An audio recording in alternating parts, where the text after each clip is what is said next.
Bienvenidos a la sesión de volumetría y precipitación del curso de Química Analítica Clásica.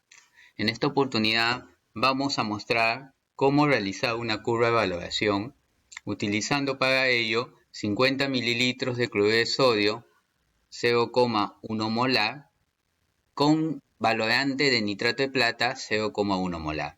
Entonces, en nuestra bureta tendremos el nitrato de plata como valorante y como cloruro de sodio en el matraz para ser titulado.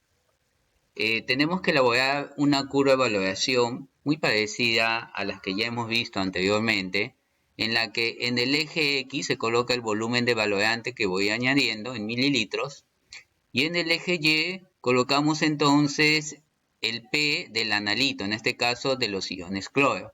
¿Qué significa P del analito? Bueno, es muy parecido al pH, menos logaritmo de la concentración de los iones cloro. Para ello vamos a analizar entonces los diferentes puntos. Por ejemplo, las curvas son muy parecidas, tenemos un punto de inflexión que representa el punto de equivalencia. Antes del punto de equivalencia tenemos entonces exceso de analito, es decir, de iones cloro en el matraz.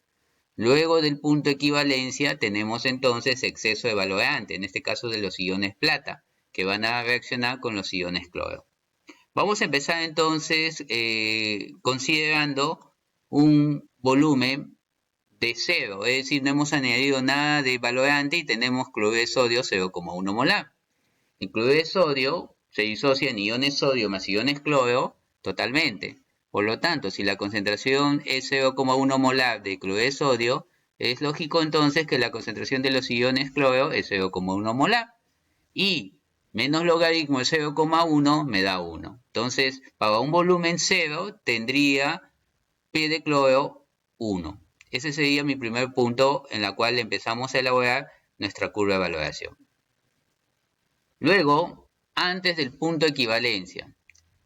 Antes del punto de equivalencia, es decir, podemos escoger 10 mililitros de valorante.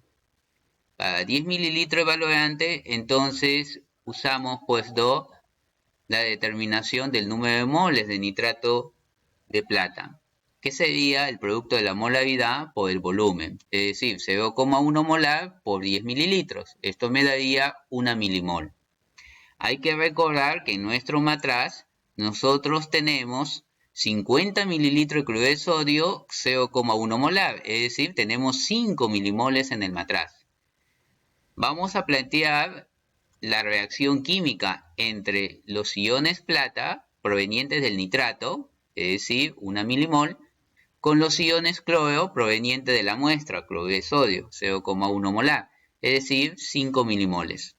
Entonces, al reaccionar, el reactivo limitante vendría a ser los iones plata, 1, 1, que genera 1 milimol de cloruro de plata, y por lo tanto vamos a tener en exceso los iones cloro. Vamos a llevar esas 4 milimoles de exceso a molaridad. ¿Qué significa? Número de moles, 4 milimoles, entre el volumen total, que sería los 50 que teníamos ya en el matraz de cloruro de sodio, más los 10 mililitros de nitrato de plata. Esto me daría 0,067 molar. La siguiente etapa que debemos analizar es el equilibrio del sólido en su disociación, es decir, el precipitado formado se disocia dando iones plata con iones cloro, en una reacción de equilibrio. Entonces aquí ya vienen ya nuestros conceptos aprendidos en cursos anteriores sobre el KPS, ¿sí o no? En un primer momento tenemos una cierta cantidad de cloruro de plata que corresponde a 1 milimol y podemos hallar la concentración. Pero ¿por qué no ha colocado acá un valor determinado? Porque en un equilibrio de disociación del sólido no vamos a considerar en la constante de equilibrio la concentración del sólido. Por lo tanto, entonces es indiferente si nosotros lo calculamos o no. No hay iones plata, se sobreentiende que todo se ha consumido, y si tenemos iones cloro, pues no, producto del exceso.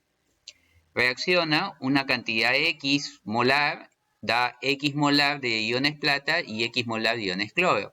Por lo tanto, entonces, en el equilibrio tendríamos, pues no, acá la diferencia, acá lo que se ha formado y acá lo que se está formando, más lo que ya había, 0,067.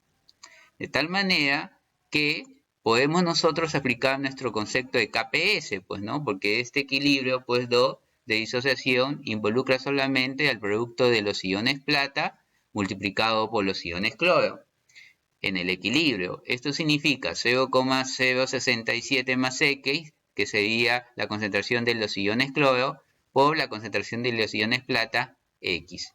Y esto me da un valor de KPS, que lo sacamos de tablas, de 1.78 por 10 a la menos 10. Aquí entonces tenemos que resolver esta ecuación cuadrática. Resolviendo, me sale un X de 2,67 por 10 a la menos 9.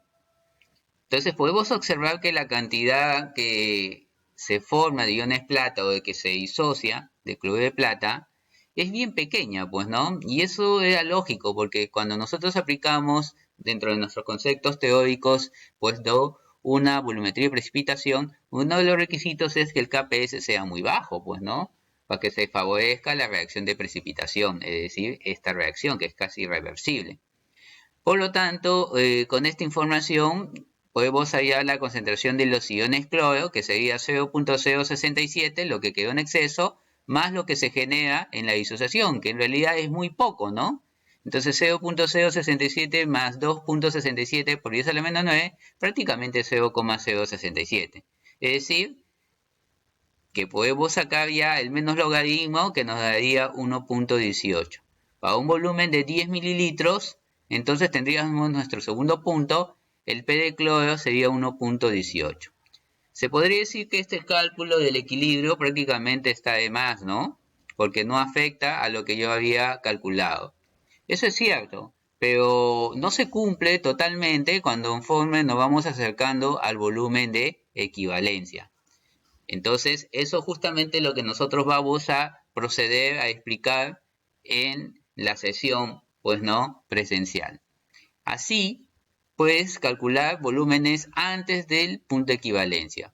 ¿Cómo sé cuál es el volumen en el punto de equivalencia? Bueno, es bastante sencillo, pues, ¿no? Si nosotros observamos o recordamos, pues, en el punto de equivalencia, que vendría a ser en este punto de inflexión, se cumple, pues, ¿no? Que la normalidad por el volumen del valorante va a ser igual a la normalidad por el volumen de la muestra.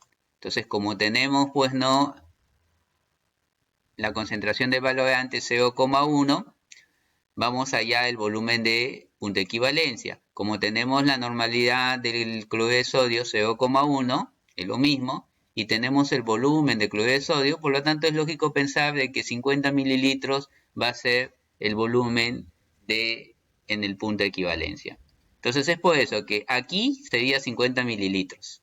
Entonces antes de los 50 mililitros los cálculos se hacen de esta manera. Muy bien, entonces los invito a repasar este tema en los diferentes textos de química analítica para poder explicar posteriormente qué es lo que sucede en el punto de equivalencia, que es el punto en el cual tenemos el equilibrio de disociación, y luego después del punto de equivalencia. Muy bien, a seguir entonces repasando, jóvenes. Hasta luego.